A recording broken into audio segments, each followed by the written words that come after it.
ऐसे ही educational video को पाने के लिए मेरे चैनल को सब्सक्राइब करें और साथ में बेल आइकन को प्रेस करें ताकि मेरे आने वाले वीडियो की नोटिफिकेशन आपको मिल सके।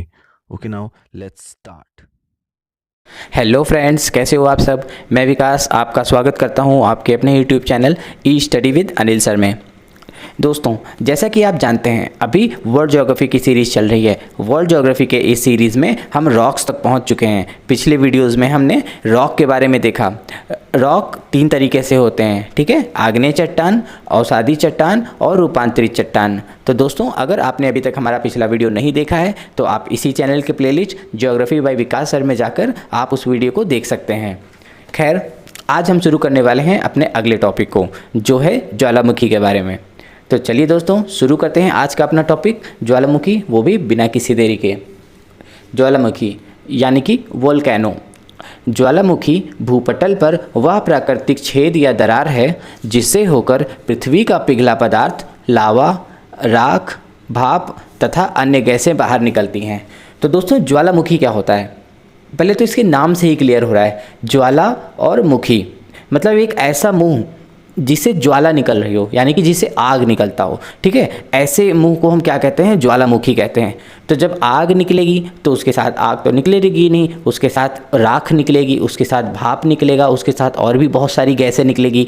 तो एज ए होल हम एक बार फिर से कह सकते हैं इसके डेफिनेशन के बारे में। ज्वालामुखी भूपटल पर वह प्राकृतिक छेद या दरार है जिससे होकर पृथ्वी का पिघला पदार्थ, लावा, राख, भाप तथा अन्य गैसों के रूप में बाहर निकलती हैं, ठीक है दोस्तों। बाहर हवा में उड़ा हुआ लावा शीघ्र ही ठंडा होकर छोटे छोटे ठोस टुकड़ों में बदल जाता है, जिसे सिंडर कहते हैं। दोस्तों, आज के ज्वालामुखी के टॉपिक में आपको बहुत सारी चीज़ें जानने को मिलेंगी। ऐसे आपके छोटे छोटे फैक्ट्स जो कि आपने ज्वालामुखी के बारे में कभी नहीं पढ़े होंगे, आज आपको इस वीडियो में जानने को मिलेगा। तो दोस्तों, पूरे इंटेंसिटी के साथ और पूरे इंटरेस्ट के साथ इस वीडियो को आप देखिए और आप नए नए फैक्ट सीखते चलिए। तो दोस्तों, अभी इस पॉइंट पे हमने क्या बोला कि बाहर हवा में उड़ा हुआ लावा। तो जब किसी भी ज्वालामुखी से जब ज्वालामुखी फटता है तो उसका छेद या दरार, ठीक है, जिसे हम क्रेटर भी कहते हैं। क्या कहते हैं उस छेद या दरार को?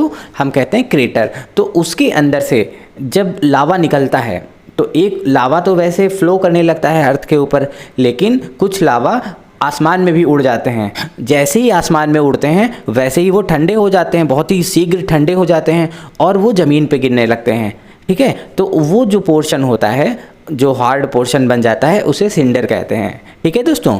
आप अपनी स्क्रीन पे भी देख सकते हैं, ये जो इमेज बनी हुई है इसको ही सिंडर कहते हैं। ये होता है जब आसमान में जाता है, आसमान में जाने के बाद वहीं पे ठोस हो जाता है और वो पृथ्वी पे गिरने लगता है।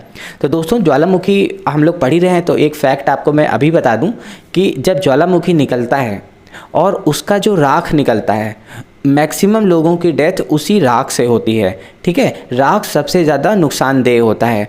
और ये जो सिंडर होता है, सिंडर भी बारिश के रूप में, जैसे बारिश में क्या होती है, पानी की बूंदें गिरती हैं, ऐसे ही जब कहीं पर ज्वालामुखी का विस्फोट होता है तो सैकड़ों किलोमीटर तक राख फैल जाती है और सिंडर जो होता है, यानी कि जो लावा ऊपर जम गया है और ठोस बन गया है, वो भी गिरने लगता है, जिससे बहुत सारे लोगों को नुकसान होता है। पेड़ पौधे, फसल खराब हो जाती है और अगर आसपास में कोई व्हीकल चल रहा है तो उनके शीशे भी फूट जाते हैं इसी सिंडर से, ठीक है दोस्तों। तो चलिए, सिंडर के बारे में आपको पता चल गया और अब हम नेक्स्ट देखते हैं। इसमें लिखा हुआ है नोट, उद्गार से निकलने वाली गैसों में वाष्प का प्रतिशत सर्वाधिक होता है। तो दोस्तों, जब ज्वालामुखी का उद्गार होता है तो उसमें से जो जितनी भी गैसें निकलती हैं उसमें वाष्प का प्रतिशत सबसे ज़्यादा होता है। तो ये भी आपको याद रखना है, आपसे एग्जाम में पूछा जा सकता है। अब दोस्तों, हम आते हैं अपने मेन क्वेश्चन की तरफ। ज्वालामुखी कितने प्रकार के होते हैं? तो दोस्तों, मैं आपको बता दूं कि ज्वालामुखी 3 तरीके से होते हैं। कौन कौन से ज्वालामुखी? पहला, सक्रिय या जागृत ज्वालामुखी। ऐसा ज्वालामुखी जो जग रहा है, यानी कि जागृत अवस्था में है, सक्रिय अवस्था में है, इसको एक्टिव वोल्केनो भी कहते हैं। दूसरे नंबर पे आता है सुषुप्त ज्वालामुखी, इसको प्रसुप्त ज्वालामुखी के नाम से भी जानते हैं, ठीक है। और इसको बोलते हैं डोरमेंट वोल्केनो, यानी कि अभी तो ये सोया हुआ है लेकिन कभी भी जग सकता है। एक आता है शांत या फिर मृत ज्वालामुखी, इसको एक्सटिंक्ट या फिर डेड वोल्केनो भी कहते हैं, ठीक है दोस्तों। तो volcanoes are of 3 type, active, dormant and extinct, okay. अब हम देखते हैं अपने एक्टिव वोल्केनो के बारे में। देखते हैं इसमें क्या लिखा हुआ है। पहला नंबर एक्टिव वोल्केनो यानी सक्रिय या फिर जागृत ज्वालामुखी। इसमें अक्सर उद्गार होता रहता है। इसमें क्या होता है? उद्गार होता रहता है। वर्तमान में सक्रिय ज्वालामुखियों की संख्या 500 हैं। इनफैक्ट 500 से भी ज़्यादा हैं। ठीक है दोस्तों, पूरे वर्ल्ड में कितने एक्टिव ज्वालामुखी हैं? 500 प्लस। इनमें प्रमुख है, कौन सा प्रमुख है देखते हैं दोस्तों, बहुत इंपॉर्टेंट है। इटली का एटना तथा स्ट्राम्बोली, इटली में एटना और स्ट्राम्बोली, और मैक्सिको में स्थित कोलिमा ज्वालामुखी बहुत ही सक्रिय ज्वालामुखी है। तो दोस्तों अभी हम आगे चल के बहुत सारे ज्वालामुखी के बारे में पढ़ेंगे, लेकिन अभी मैं आपको बता दूं कि इटली का जो एटना है और स्ट्राम्बोली है और मैक्सिको में जो कोलिमा है, ये बहुत ही ज़्यादा सक्रिय ज्वालामुखी है। इसमें 40 बार से भी ज़्यादा उद्गार हो चुका है। ठीक है दोस्तों, 40 बार से ज़्यादा उद्गार हो चुका है। अब हम नेक्स्ट देखते हैं स्ट्राम्बोली। स्ट्राम्बोली के बारे में बताया ना, जो कि आपका इटली में है। स्ट्राम्बोली भूमध्य सागर में सिसिली के उत्तर में लियारी द्वीप पर अवस्थित है। ठीक है दोस्तों, कहाँ पे है? सिसिली के उत्तर में लियारी द्वीप पर है, भूमध्य सागर में, याद रखना है आपको। इसमें सदा प्रज्वलित गैस निकलती रहती है।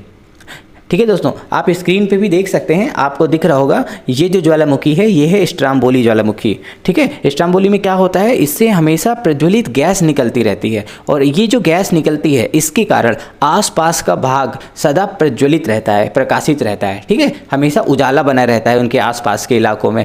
इस कारण इस ज्वालामुखी को भूमध्य सागर का प्रकाश स्तंभ भी कहते हैं। तो दोस्तों ये एक बहुत ही इंपॉर्टेंट क्वेश्चन है, and this question has been asked in exams many time कि स्ट्राम्बोली को भूमध्य सागर का प्रकाश स्तंभ भी कहते हैं। ठीक है दोस्तों, तो आपको ये याद रखना है, भूमध्य सागर का प्रकाश स्तंभ यानी कि स्ट्राम्बोली। चलिए दोस्तों, अब हम देखते हैं अपने अगले ज्वालामुखी को, दैट इज़ डोरमेंट वोल्केनो यानी कि प्रसुप्त ज्वालामुखी। और मैंने आपको बताया कि इसी को सुसुप्त ज्वालामुखी भी कहते हैं। तो इसमें देखते हैं क्या लिखा हुआ है, जिसमें निकट अतीत में उद्गार नहीं हुआ है लेकिन कभी भी उद्गार हो सकता है।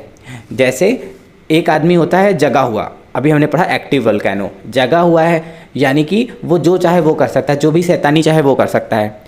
एक है डोरमेंट वोल्केनो। ठीक है, दो बच्चों का आप इमेजिन करिए, एक बच्चा जो है बहुत ही शैतान है और वो जग भी रहा है। अब जगते समय वो अपनी शैतानी तो करेगा ही, तो वो क्या हो गया, एक तरीके से एक्टिव वोल्केनो। एक है दूसरा बच्चा, वो भी बहुत ही ज़्यादा शैतान है लेकिन वो सो रहा है। तो ऐसे बच्चे को, सोते हुए बच्चे को हम क्या बोलेंगे? Dormant volcano. यानी कि अभी तो ये सो रहा है लेकिन ये जब जगेगा तो तूफान खड़ा कर देगा, तहलका मचा देगा। ठीक है, तो ऐसे वोल्केनो को डोरमेंट वोल्केनो कहते हैं। फिर से पढ़ते हैं एक बार, समझ जाइए, वो तो एक एग्जांपल था।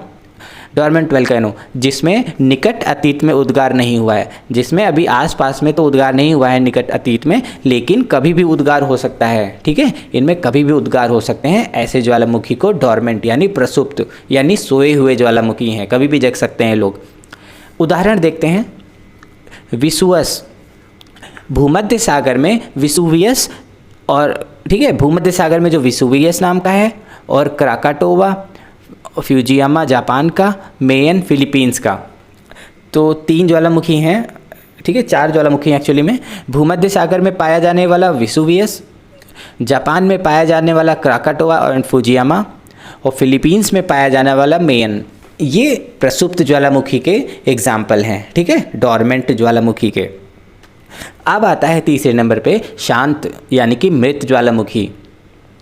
ऐसे ज्वालामुखी जो, ठीक है, जो मृत हो चुके हैं, इनको एक्सटिंक्ट या फिर डेड वोल्केनो भी कहते हैं। चलिए देखते हैं दोस्तों क्या लिखा हुआ है इनके अंदर। वैसा ज्वालामुखी जिसमें ऐतिहासिक काल में कोई उद्गार नहीं हुआ है और पुनः उद्गार होने की संभावना भी नहीं है। ऐसा वोल्केनो जिसमें हम जब से ह्यूमंस हैं उसमें तब से कोई भी उसमें उद्गार नहीं हुआ है। ठीक है, उसमें ब्लास्ट नहीं हुआ है, और निकट और भविष्य में भी कभी भी उसमें उद्गार होने के चांसेस नहीं हैं। तो ऐसे वोल्केनो को एक्सटिंक्ट या फिर डेड वोल्केनो कहते हैं। ठीक है, शांत या फिर मृत ज्वालामुखी। तो एग्जाम्पल देख लेते हैं इसके, कौन कौन से एग्जाम्पल हैं। कोह सुल्तान एवं देमबंद ईरान का, पोपा म्यांमार का, किलीमंजारो अफ्रीका का, और चिम्बराजो साउथ अमेरिका का। तो ये सारे जो ज्वालामुखी हैं वो शांत ज्वालामुखी हैं। ठीक है दोस्तों, अब हम देखते हैं और पॉइंट्स। तो मैं पहले आपको बता दूं कि हमारे 3 ज्वालामुखी जो थे, सक्रिय ज्वालामुखी, सुषुप्त ज्वालामुखी और शांत ज्वालामुखी, ये अब क्लियर हो गया है। ठीक है, इनके बारे में हमने पढ़ लिया है, वैसे इनके बारे में कुछ जानने वाला नहीं है, बस मेन चीज़ है कि फैक्ट्स जानना। तो अब हम फैक्ट्स ही देखते हैं एक एक करके। तो अभी हम देखते हैं ऑस्ट्रेलिया में एक भी ज्वालामुखी नहीं है। तो दोस्तों आपसे एग्जाम में पूछा जाता है कि कौन सा ऐसा कॉन्टिनेंट है जहाँ पर एक भी ज्वालामुखी नहीं है, तो आपको बताना है ऑस्ट्रेलिया ऐसा कॉन्टिनेंट है और देश भी है जहाँ पर कोई भी ज्वालामुखी नहीं है। विश्व का सबसे ऊंचा ज्वालामुखी कोटापैक्सी इक्वाडोर में है। तो सबसे ऊंचा ज्वालामुखी अगर आपसे पूछा जाता है कि पूरे वर्ल्ड में कौन सा है, तो आपको बताना है कि इक्वाडोर में कोटापैक्सी के नाम का। ठीक है, कितना है ये, इसका कितनी ऊंचाई है इसकी, 19,613 फीट ऊंचा है ये। ठीक है, विश्व का सबसे ऊंचा ज्वालामुखी है।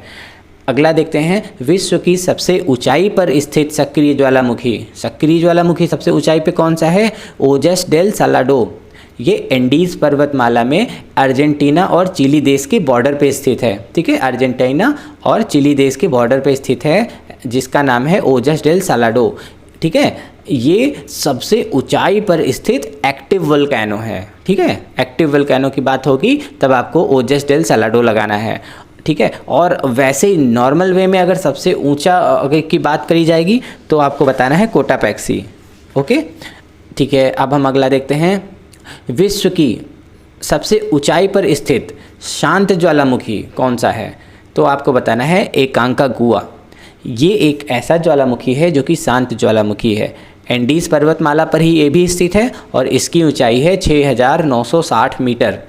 ठीक है दोस्तों, तो अभी हमने देखा कि अगर आपसे पूछा जाता है कि विश्व का सबसे ऊंचा ज्वालामुखी, तो आपको कोटापैक्सी लगा देना है जो कि इक्वाडोर में है। लेकिन आपसे पूछा जाता है कि विश्व का सबसे ऊंचा सक्रिय ज्वालामुखी, तो आपको बताना है एंडीज पर्वतमाला में अर्जेंटीना और चिली के बॉर्डर पर स्थित ओजस डेल सालाडो नाम का। और अगर आपसे पूछा जाता है कि विश्व की सबसे ऊंचाई पर स्थित शांत ज्वालामुखी, तो आपको बताना है एंडीज पर्वतमाला पर ही स्थित है, जिसका नाम है एकांकागुआ। ठीक है, जिसकी ऊंचाई 6,960 मीटर है। अब दोस्तों भारत के बारे में भी देखते हैं। बैरन भारत का एकमात्र एक्टिव वोल्केनो है जो अंडमान निकोबार द्वीप समूह में उपस्थित है। तो दोस्तों भारत का एक ही ज्वालामुखी है एक्टिव, जिसका नाम है बैरन। ठीक है, जो कहाँ पर है, अंडमान और निकोबार द्वीप समूह में है। तो ये क्वेश्चन बहुत ही इंपॉर्टेंट है आपके एग्जाम के लिए, इसको जरूर याद रखना है। और भारत के बारे में है बैरन, बैरन नाम है उसका। अगला देखते हैं, प्रशांत महासागर में परिमेखला को अग्निवलय की संज्ञा दी गई है। प्रशांत महासागर में कई सारे वोल्केनो हैं और वो जो वोल्केनो हैं वो एक रिंग की तरीके से दिखते हैं, fire ring of Pacific Ocean कहते हैं उन्हें। ठीक है दोस्तों, प्रशांत महासागर में जो स्थित हैं उनको बोलते हैं, बहुत सारे वोल्केनो हैं, उनको पूरे as a whole fire ring of Pacific Ocean कहते हैं। चलिए दोस्तों, अब हम देखते हैं मैग्मा और लावा में क्या अंतर होता है। अभी आपने पूरा का पूरा वोल्केनो पढ़ लिया, अभी आपने देखा कि 3 तरीके से वोल्केनो होते हैं। लेकिन अगर आपसे कोई क्वेश्चन पूछता है कि मैग्मा और लावा में क्या डिफरेंस होता है, तो आपको ये बताना है। ठीक है, मैग्मा और लावा दोनों ही तरल पदार्थ होते हैं और इनमें तरल चट्टानों की उपस्थिति होती है। ठीक है, दोनों लावा की बात करें या मैग्मा की बात करें, दोनों ही तरल पदार्थ होते हैं, पहला तो ये, और इनमें तरल चट्टानों की उपस्थिति होती है। चट्टानी तो होते हैं जो पिघल जाते हैं और पिघलने के बाद में लावा या मैग्मा बनते हैं। ठीक है दोस्तों, दोनों में फ़र्क बस उनके स्थान का है, वो कहाँ पर पाए जाते हैं इस चीज़ का फ़र्क है। चलिए दोस्तों, पहले देखते हैं मैग्मा के बारे में। यह धरती के भीतर पाया जाता है। चट्टानों, वाष्पशील पदार्थों आदि से बना हुआ मैग्मा एक ज्वालामुखी के नीचे बने हुए मैग्मा कक्ष, जिसे मैग्मा चैम्बर भी कहा जाता है, उसमें पाया जाता है। तो दोस्तों मैग्मा क्या होता है, ये धरती के नीचे पाया जाता है। ठीक है, और इसमें क्या होता है, जहाँ पे ये पाया जाता है उस एरिया को बोलते हैं मैग्मा कक्ष, यानी कि मैग्मा चैम्बर। ठीक है, वहाँ पर पाया जाता है। वहाँ पे चट्टान, वाष्पशील पदार्थ आदि से बना हुआ मैग्मा होता है जो कि घुलित अवस्था में होता है। ठीक है दोस्तों, तो मैग्मा कहाँ पाया जाता है, उसके अंदर। ठीक है, धरती के अंदर। जब इनका तापमान अधिक हो जाता है, एक समय ऐसा होता है कि इनका तापमान अधिक हो जाता है और यह ज्वालामुखी या आसपास की धरती पर अधिक दबाव बनाने लगता है। तो ये जो ज्वालामुखी होता है, जब इनका टेम्परेचर ज़्यादा हो जाता है तो इस ज्वालामुखी में क्या होता है, जो उसके आसपास की धरती होती है उस पर वाष्प उड़ने लगती है जिससे कि उस पर एक दबाव पड़ता है। तो जब बार बार उस धरती पर दबाव पड़ता रहता है तो एक समय ऐसा आता है कि वो धरती वहाँ से फूट जाती है और उसमें से मैग्मा ही बाहर निकलता है। ठीक है दोस्तों, तो जब मैग्मा की बात करते हैं तो आपको ध्यान रखना है कि वो कहाँ होता है, धरती के अंदर होता है। लेकिन लावा की बात करते हैं दोस्तों, अब यहाँ पे देखते क्या होता है, जब यह मैग्मा धरती से बाहर निकल जाता है तो इनका नाम लावा हो जाता है। तो दोस्तों बस यही एक डिफरेंस है इसमें कि जो मैग्मा जो अंदर था वो मैग्मा कहलाया, और जब वो क्रेटर के थ्रू धरती पे आ गया, धरती की सतह के ऊपर आ गया, तो उसको हमने लावा का नाम दे दिया। ठीक है, मोटाई और चिपचिपापन के आधार पर लावा विभिन्न प्रकार के हो सकते हैं। जब इनका बहाव बंद हो जाता है तब यह ठंडे होकर ठोस हो जाते हैं और आग्नेय चट्टान कहलाने लगते हैं। तो दोस्तों आपने देखा मैग्मा धरती के अंदर होता है और ये जब धरती पे आ जाता है तो ये लावा के नाम से कहलाता है, और जब लावा ठंडी होकर ठोस हो जाती है तो इसी को हम आग्नेय चट्टान कह देते हैं। ठीक है दोस्तों, तो आई होप आपको अब मैग्मा तथा लावा में डिफरेंस पता चल गया होगा। दोस्तों वाओ फैक्ट्स, आज हम कुछ ऐसे फैक्ट्स जानने वाले हैं जिसको पढ़ के आपके मुंह से बस एक ही आवाज़ निकलेगी, वाओ। तो चलिए दोस्तों देखते हैं अपने वाओ फैक्ट्स के बारे में। पहले नंबर पे आता है, भारत का एकमात्र जागृत ज्वालामुखी बैरन लगभग 3 किलोमीटर में फैला हुआ है। ठीक है, जो भारत का एकमात्र जागृत ज्वालामुखी है बैरन, वो 3 किलोमीटर में फैला हुआ है। यहाँ का ज्वालामुखी 28 मई 2005 में फटा था। ये कब फटा था, एक्टिव वोल्केनो है, फिर भी एक लास्ट टाइम कब फटा था, 28 मई 2005 में। तब से अब तक इससे लावा निकल रहा है। तो दोस्तों 2005 से आज 2021 हो गया है, तब से अभी तक इसमें से लावा निकल रहा है। ठीक है दोस्तों, अगला देखते हैं, पृथ्वी ग्रह का सबसे बड़ा ज्वालामुखी हवाई द्वीप पर मौजूद मोना लोआ है। ठीक है, कौन सा ज्वालामुखी है पूरे पृथ्वी का सबसे बड़ा, उसका नाम है मोना लोआ। ठीक है, जो कि कहाँ पर है, हवाई द्वीप में स्थित है। अगला पॉइंट देखते हैं, जापान में स्थित फ्यूजी। ठीक है, मैंने आपको बताया था ना कि जो फुजियामा माउंटेन है उसमें एक वोल्केनो स्थित है जिसका नाम है फूजी। तो जापान में स्थित फ्यूजी संसार का सबसे सुंदर ज्वालामुखी है। तो दोस्तों आपसे अगर एग्ज़ाम में क्वेश्चन पूछा जाता है कि पूरे संसार का सबसे सुंदर ज्वालामुखी कौन सा है, तो आपको बताना है कि फ्यूजी क्या है, संसार का सबसे सुंदर ज्वालामुखी है। ठीक है दोस्तों, और फिर क्या देखते हैं कि यह एक एक्टिव वोल्केनो है। ये क्या है दोस्तों, यह एक एक्टिव वोल्केनो है। लेकिन दोस्तों कुछ भूवैज्ञानिक ऐसे हैं जो फ्यूजी को डोरमेंट वोल्केनो की कैटेगरी में रखते हैं, क्योंकि लास्ट टाइम ये 16 दिसंबर 1707 ईस्वी के आसपास इरप्ट हुआ था। उसके बाद में अभी तक इसमें कोई भी उद्गार देखने को नहीं मिला है। तो कुछ भूवैज्ञानिक इसको डोरमेंट वोल्केनो की कैटेगरी में रखते हैं और कुछ भूवैज्ञानिक इसे एक्टिव वोल्केनो की कैटेगरी में रखते हैं। ठीक है दोस्तों, चलिए अगला पॉइंट देखते हैं, मंगल ग्रह पर स्थित ओलंपस मॉन्स पूरे सौरमंडल का सबसे बड़ा ज्वालामुखी है। तो दोस्तों ये क्वेश्चन भी आपसे एग्जाम में पूछा जा सकता है कि मंगल ग्रह पर स्थित सबसे बड़ा ज्वालामुखी जो कि पूरे सौरमंडल का सबसे बड़ा ज्वालामुखी है, उसका नाम है ओलंपस मॉन्स। ठीक है दोस्तों, अब नेक्स्ट देखते हैं, जियोथर्मल एनर्जी के कारण ही पृथ्वी के नीचे पत्थर पिघलते हैं। दोस्तों जियोथर्मल एनर्जी क्या होती है, यानी भूतापीय ऊर्जा। ठीक है, अंदर से ज़मीन गर्म है ना, तो अंदर का क्या होता है, इसी गर्मी के कारण, इस गर्मी को, इस एनर्जी को क्या बोलते हैं, जियोथर्मल एनर्जी, यानी भूतापीय ऊर्जा। और इसी के कारण ही नीचे के पत्थर पिघल जाते हैं और मैग्मा का निर्माण करते हैं। ज्वालामुखी के नीचे पिघले हुए पत्थरों और गैसों को मैग्मा कहते हैं। ठीक है दोस्तों, पृथ्वी की सतह का 80% से ज़्यादा हिस्सा ज्वालामुखियों के फूटने से बना है। तो दोस्तों ये फैक्ट आपको जान के बहुत अच्छा लगा होगा कि ज्वालामुखी आज से थोड़े ना फट रहे हैं, ज्वालामुखी तो तब से फट रहे हैं जब पृथ्वी बनी थी। तो पृथ्वी की सतह का 80% से ज़्यादा हिस्सा ज्वालामुखियों के फूटने से बना है। इन ज्वालामुखियों से निकला लावा करोड़ों साल पहले जम गया था, इसी से ज़मीन की सतह का निर्माण हुआ। ठीक है दोस्तों, कुछ पहाड़ का निर्माण ज्वालामुखी के लावे के कारण ही हुआ है। ये भी एक है, जो कई सारे ऐसे पहाड़ हैं जो ज्वालामुखी के लावा के जम जाने के कारण हुआ है। ज्वालामुखी के लावा एक पहाड़ के शेप में इकट्ठा हो गए और वो वहाँ ठंडे हो गए। ठंडे होने के बाद में एक पहाड़ का निर्माण कर दिया उन्होंने। ओके दोस्तों, तो ये क्या होता है, तो ये भी है, लावा के कारण ज्वालामुखी के पहाड़ बन जाते हैं कई बार। ज्वालामुखी के फटने से निकली गैसों से वायुमंडल की रचना हुई। तो दोस्तों, जब हमारी इनिशियल डेज में पृथ्वी बनी थी उस समय क्या हुआ था, ज्वालामुखी से जो गैसें निकलती थीं, इन्हीं गैसों ने वायुमंडल का निर्माण किया। उस समय तो पूरी पृथ्वी पे हर जगह ही ज्वालामुखी विस्फोट हो रहे थे ना, तो ज्वालामुखी से निकलने वाली जो गैसें थीं उसी से हमारे पूरे वायुमंडल की रचना हुई। पूरी दुनिया में 500 से भी ज़्यादा एक्टिव वोल्केनो हैं।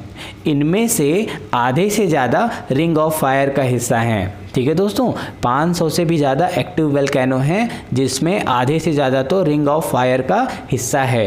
रिंग ऑफ फायर प्रशांत महासागर के चारों ओर ज्वालामुखियों के हार जैसा है। ठीक है दोस्तों, रिंग ऑफ फायर क्या है, मैंने आपको बताया था ना कि पैसिफिक ओशन में है। तो उसमें क्या है कि यह ज्वालामुखियों के हार जैसा है। कई सारी ज्वालामुखी हैं वहाँ पर, और ये जैसे लगता है कि एक माला पहना दी गई हो। तो दोस्तों, आप फिगर में भी देख सकते हैं कि बिल्कुल वैसे ही लग रहा है ना, ज्वालामुखियों के हार जैसा। तो इसीलिए इसको रिंग ऑफ फायर का दर्जा दिया गया है। अब देखते हैं दोस्तों, 1982 में वोल्केनो की तीव्रता नापने के लिए कुछ स्केल लाए गए। कौन से स्केल थे, उसका नाम था VEI इंडेक्स, जो कि 0 से 8 स्केल वाला था। ठीक है, इसमें 0 से 8 स्केल आते थे, और हर स्केल के हिसाब से आप किसी भी वोल्केनो की तीव्रता नाप सकते हैं कि वो कितनी बार में वो फटता है। ठीक है दोस्तों, तो अगर देखते हैं, अब देखते हैं 0 से 2 अगर उसका स्कोर आता है, 0 से 2 वाले हर रोज़ फटते हैं, इनके हर रोज़ फटने के चांसेस होते हैं।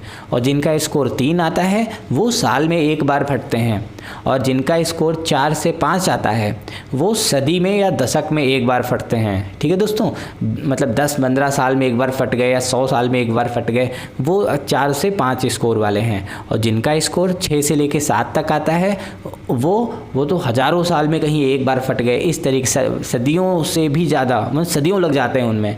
ठीक है, 100 साल से भी ऊपर लग जाते हैं उसमें फटने में। और जिनका स्कोर 8 आता है, यानी सबसे हाईएस्ट स्कोर, ऐसे ज्वालामुखी बहुत ही कम है इस समय।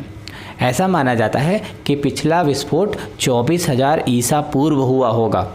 अगर आज के समय का अगर किसी का स्कोर 8 आता है, इसका मतलब ऐसे ज्वालामुखी 24,000 ईसा पूर्व में कभी उद्गार हुआ होगा उनमें। ठीक है दोस्तों, अब देखते हैं हवाई का क्राकातोआ।